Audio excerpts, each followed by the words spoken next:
What happens when a seasoned television journalist decides she's had enough of carefully crafted PR responses and politely calls out what millions of viewers are thinking? The tension in Studio 1A was thick enough to cut with a knife as Savannah Guthrie sat across from Meghan Markle, her usual warm demeanor replaced by something far more pointed. This wasn't going to be another softball interview, and everyone in that room could feel it. Before we dive into this explosive confrontation that had social media buzzing for weeks, make sure you hit that subscribe button and drop a comment below letting me know what you think. About celebrity interviews that go completely off the rails, trust me, you're going to want to stick around for this one because what unfolds is absolutely unprecedented. The interview started innocuously enough. Meghan had come on the show to promote her latest venture, a lifestyle brand that promised to empower women through mindful living. She was perfectly put together as always, wearing a cream-colored blazer that probably cost more than most people's monthly rent, her smile practiced and media-ready. "Meghan, thank you for joining us this morning," Savannah began, her tone professional, but noticeably cooler than her usual bubbly greeting. "You're here to talk about your new brand, but I think our viewers are curious about something else entirely." Meghan's smile flickered for just a moment, a micro-expression that seasoned television watchers would recognize as the first crack in the armor. "Of course, Savannah. I'm always happy to connect with your audience."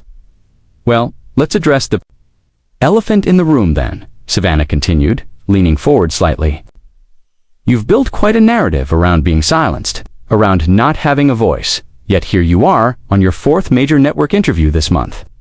Help me understand how someone who claims to be voiceless manages to secure more airtime than most sitting politicians." The studio fell silent. Camera operators exchanged glances. This was not the gentle human interest piece that had been scheduled. Meghan's media training kicked in immediately, her posture straightening as she prepared to deflect. "I think there's a difference between having access to platforms and actually having your truth heard, Savannah. When you're constantly fighting against a narrative that's been constructed about you, sometimes you have to speak louder to be heard above the noise." But Savannah wasn't backing down. She had clearly done her homework, and her next question landed like a precision strike. "Your truth." That's interesting phrasing. "Because I've been looking at the timeline of events you've described in various interviews, and there seem to be some significant inconsistencies. For instance, 3 months ago you told another network that you felt completely unprepared for royal life, that no one helped you understand the protocols. But we have footage from your engagement interview where you specifically mentioned the comprehensive briefings you received." Meghan's jaw tightened almost imperceptibly. The cameras caught everything, zooming in on her face as she processed this unexpected challenge. This wasn't supposed to happen. Media appearances were supposed to be controlled environments where she could shape her narrative without pushback. "I think context matters, Savannah. What I meant was that while there were briefings about protocol, there wasn't emotional support for what I was experiencing personally. The institutional aspects and the human aspects are completely different things." "Are they though?" Savannah pressed. "Because you've made some pretty serious allegations about racism within the institution. These aren't just personal grievances. These are accusations that have damaged relationships and reputations. Don't you think the public deserves specifics rather than vague implications?" The temperature in the room seemed to drop several degrees. Meghan's media-friendly facade was beginning to crack under the sustained pressure of actual journalism. She shifted in her chair, a tell that body language. Experts would dissect frame by frame in the hours following the broadcast. "I've been very clear about my experiences, Savannah. I'm not going to relitigate every detail of what was an incredibly painful time in my life just to satisfy people's curiosity. But that's exactly what you've been doing, isn't it?" Savannah's voice remained calm, professional, but there was steel underneath. "You've made a career out of relitigating these experiences. The interview that broke the internet, the Netflix series, the book deals, the podcast. At what point does sharing your pain become exploiting your pain?" Meghan's eyes flashed with something that looked suspiciously like anger, though she tried to mask it with a look of hurt, bewilderment. "I find it interesting that when women, especially women of color, speak about their experiences, they're accused of exploitation. Would you ask a male CEO who wrote about overcoming adversity the same question?" Savannah didn't miss a beat. "Actually, yes, I would. And I have. But we're not talking about overcoming adversity in business. We're talking about making allegations that you refuse to substantiate while simultaneously profiting from the controversy. Those allegations create, that's not empowerment, that's manipulation. The word hung in the air like a slap. Meghan's composure finally cracked completely, her carefully constructed mask slipping to reveal something much less sympathetic underneath. I'm sorry, manipulation. Are you seriously suggesting that sharing my truth about experiencing racism is somehow manipulative? I'm suggesting that making serious accusations without providing evidence while building a media empire around those accusations raises legitimate questions about motivation, Savannah replied evenly, questions that any responsible journalist should ask. Meghan looked around the studio as if seeking rescue, but the crew remained professionally focused on their jobs. There would be no cavalry coming to save this interview. She was on her own, facing the kind of sustained questioning she had managed to avoid for years. This is exactly the kind of treatment that drove me away from public life in the first place, she said, her voice taking on a tone that had worked in previous interviews. A mixture of wounded dignity and noble suffering. But Savannah wasn't buying it, actually. You didn't retreat from public life. You strategically repositioned yourself to control your own narrative, while maintaining all the benefits of celebrity without the accountability that comes with institutional responsibility. There's a difference. The accusation was surgical in its precision. Meghan opened her mouth to respond, but seemed to realize that anything she said would only dig her deeper into the hole that was opening beneath her.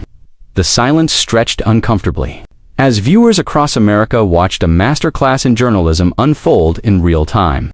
The silence was deafening, but Meghan wasn't someone who stayed down for long. Years of media training and natural instinct kicked in as she decided to go on the offensive rather than continue playing defense. You know what, Savannah? I came here thinking we were going to have a respectful conversation about my work, about empowering women, and building something positive. Instead, you're attacking me with talking points that sound like they came straight from a tabloid editorial. Meeting. Savannah's eyebrows raised slightly, but her expression remained controlled. I'm asking questions based on your own public statements. If those questions feel like attacks, perhaps the issue isn't with the questions. The issue, Meghan said, her voice rising slightly, is that you're perpetuating exactly the kind of hostile environment that made my life unbearable. You're sitting here questioning my integrity, questioning my motivations, questioning my right to tell my own story. This is gaslighting, plain and simple. The accusation of gaslighting was clearly intended to shut down the line of questioning, a rhetorical stop sign that had worked effectively in other interviews. But Savannah had covered politics, natural disasters, and international conflicts. She wasn't intimidated by media buzzwords. Gaslighting is making someone question their own reality by denying facts, Savannah responded calmly. I'm not denying your experiences. I'm asking you to be specific about them. There's a difference between questioning someone's story and questioning their right to tell it. You absolutely have the right to share your experiences. But when those experiences become public accusations that affect other people, the public has a right to examine them critically. Meghan's media smile had completely disappeared now, replaced by something much more authentic and far less appealing. So now you're the arbiter of what constitutes a legitimate experience. This is exactly what I mean about the system protecting itself. You're more concerned about protecting an institution than listening to someone who is harmed by it. I'm concerned about accuracy, Savannah shot back, her professional demeanor never wavering. You've made claims about conversations that allegedly took place, but when pressed for details, you deflect. You've implied institutional racism, but when asked for specifics, you hide behind privacy concerns. You can't have it both ways, Meghan. You can't make public accusations and then claim privacy when asked to substantiate them. Meghan leaned back in her chair, clearly frustrated by her inability to control the direction of the conversation. In previous interviews, sympathetic hosts had allowed her to steer discussions back to safer territory whenever she felt cornered. This was uncharted waters. What you're doing right now is victim blaming, she said, pulling out another phrase. From her media defense playbook, you're asking me to prove that I was mistreated, instead of examining why someone would put themselves through this level of scrutiny unless they had no choice. Savannah nodded thoughtfully, as if considering. the point, before delivering her next question with devastating precision. That's actually an interesting point. Let's examine it. You say you had no choice but to speak out, but you had already stepped back from royal duties. You had moved to California. You had your freedom. Your choice wasn't between silence and speaking out. Your choice was between privacy and profit. And you chose profit. The words landed like physical blows. Meghan's carefully maintained composure cracked further as she realized that her usual tactics weren't working. Every deflection was being redirected back to the core issues she was trying to avoid. "That's not fair," she said, and for the first time in the interview, she sounded genuinely hurt rather than performatively wounded. "We needed to support ourselves. We were cut off financially. We had security concerns. We had to find a way to sustain our family." "I understand that," Savannah replied, her tone softening slightly but her resolve remaining firm. "But you weren't cut off because you spoke your truth. You were cut off because you chose to leave. And then you monetized the story of why you left. That's a business decision, not a brave stand for justice." Meghan's eyes flashed dangerously. The mask was completely off now, and viewers were seeing something they had never witnessed before: the real person behind the carefully crafted public persona. A business decision. "Are you kidding me right now? We're talking about my mental health, about thoughts of self-harm, about my child's safety, and you're reducing it to business decisions." Savannah leaned forward, her voice gentle but firm. "I'm not reducing your pain to anything, Meghan. Mental health struggles are real and serious. But using those struggles as unquestionable shields against legitimate questions about your public statements is problematic. Millions of people struggle with mental health without building media empires around their trauma. So now I'm not allowed to heal publicly. I'm not allowed to use my platform to help others who might be going through similar experiences." Of course you are. But healing publicly and weaponizing your pain for public sympathy while avoiding accountability are different things. You've created a narrative where any criticism of your actions or statements is automatically an attack on your trauma. That's not healthy, and it's not honest. Meghan stood up abruptly, her chair rolling back slightly. For a moment, it looked like she might walk off the set entirely. The cameras tracked her movement as she took a deep breath, clearly trying to regain some semblance of control. "I think we're done here," she said, her voice tight with barely controlled anger. But Savannah wasn't finished. "Are we? Because I have one more question, and I think it's important." Meghan remained standing, her body language screaming that she wanted to leave. But something in Savannah's tone made her pause. "You've spent years talking about the importance of truth, of authentic storytelling, of giving voice to the voiceless. But what about the voices you've silenced? The staff members who signed non-disclosure agreements, the family members who can't respond to your public allegations, the friends who've been cut off for refusing to participate in your narrative. Where's their truth in all of this?" The question hit its target with surgical precision. Meghan's face went through a series of micro-expressions: anger, surprise, calculation, before settling on something that looked almost like defeat. "That's not how this works," she said quietly, sinking back into her chair. "When you're the one with less power, when you're the one who's been marginalized, you don't owe your oppressors a platform." "But you're not powerless now, are you?" Savannah pressed. "You have Netflix deals, book contracts, speaking engagements, worth millions. You have a platform that reaches hundreds of millions of people. At what point does the narrative of powerlessness become a choice rather than a reality?" Meghan was quiet for a long moment, staring at her hands folded in her lap. When she looked up, there was something different in her eyes, a kind of raw honesty that hadn't been there before. "You really want to know the truth, Savannah? The truth is that I thought I could do it better. I thought I could take all that privilege, all that platform, and actually make a difference. But the system is designed to break you down, to make you choose between conformity and destruction. So I chose a third option. I chose to leave and tell my story on my terms."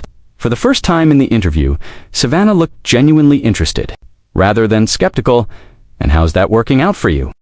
The question hung in the air like a challenge, and for a moment, Meghan seemed to consider giving an honest answer. But years of media training and self-preservation kicked in, and the vulnerable moment passed as quickly as it had arrived. "It's working out exactly as it should," she said, her defensive walls rebuilding in real time. I'm living authentically, raising my children away from toxic environments and using my voice to advocate for important causes. Savannah studied her carefully, recognizing the retreat back into talking points. But are you, though? Because from where I'm sitting, it looks like you've traded one kind of performance for another. Instead of royal protocols, you have media narratives. Instead of palace handlers, you have PR teams. You've gone from being managed by one institution to being managed by another. That's completely different. Meghan snapped her composure, slipping again. Now I have agency. Now I get to choose. Do you, though? Savannah's voice was almost gentle, but the question was surgical, because it seems like you're trapped in this story now. Every interview, every project, every public appearance has to somehow reference your royal experience. You can't move forward because you're financially and professionally dependent on looking backward. Meghan's face flushed with anger, but underneath it there was something else, something that looked suspiciously like recognition. You don't know what you're talking about, don't I? When was the last time you had a conversation in a major interview that wasn't about your time? In the royal family, when was the last time you were asked about your ideas, your creativity, your vision for the future without it being filtered through the lens of your past grievances? The silence that followed was different from the earlier pauses in the interview. This wasn't Meghan calculating her response or trying to deflect. This was the silence of someone confronting a truth they had been avoiding. I'm building something new, she said finally, but her voice lacked conviction. Are you? Because your lifestyle brand, your podcast, your media projects, they all seem to orbit around the same central theme. You as victim, you as survivor, you as truth teller. That's not building something new, Meghan. That's building a monument to your grievances. Meghan's hands clenched in her lap, her knuckles white with tension. You have no idea what it's like. To have your entire life dissected by strangers, to have every word twisted, every action questioned. You're right, I don't, Savannah agreed. But I do know what it's like to be a journalist, and I know the difference between accountability and persecution. What I'm doing right now, asking you direct questions about your public statements, this isn't persecution. This is journalism. This is ambush journalism, Meghan shot back, her media training finally abandoning her completely. This isn't what we agreed to. I came here to talk about empowerment, about positive change, and you've turned this into a character assassination. Savannah leaned back slightly, her expression remaining calm despite the escalating tension. I asked you about inconsistencies in your public statements. If that feels like character assassination, perhaps the problem isn't with the questions. The problem, Meghan said, standing up again, this time with clear intent to leave, is that you've already decided what you think about me, and nothing I say is going to change that. This isn't journalism, it's performance. Sit down, Meghan. The command was quiet but firm, and something in Savannah's tone made Meghan pause mid-step.